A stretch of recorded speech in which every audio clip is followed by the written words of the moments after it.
And I'm Bethany Reese. Let's start in Hampton. A judge denied bond again for Cory Bigsby. That's the father of missing 4-year-old Codi Bigsby.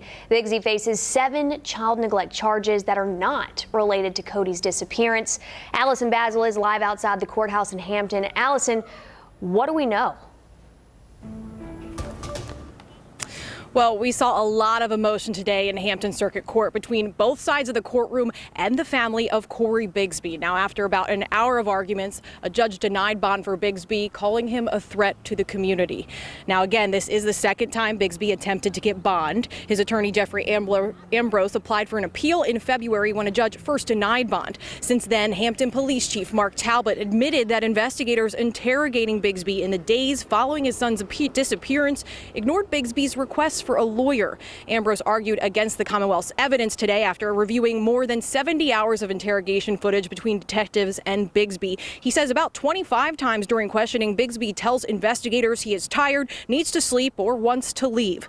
Commonwealth's attorney Anton Bell argued that Bigsby is a flight risk because a military investigation found Bigsby went AWOL for about 3 weeks from a base in Ramstein, Germany. He says Bigsby was in the U.S. for some of the time. Bell also argued that Bigsby could obstruct justice when it comes to finding his son Codi, saying Bigsby is the last known person to see Codi.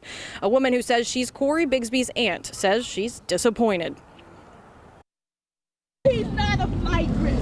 Everybody tend to be a flight risk, but he's not a flight risk. He could have fled many times in the war, but he didn't. Do you believe he's a risk to the community? He's not a risk to the community. He's been down here all this time and ain't harmed nobody.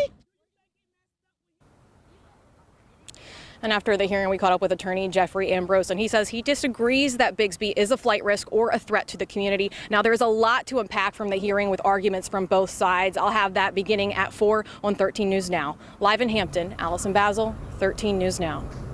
Allison, thank you. Now, Bigsby told the court he served 20 years in the Army, spent time at Fort Story and Hampton Roads, and received honorable discharge in 2017.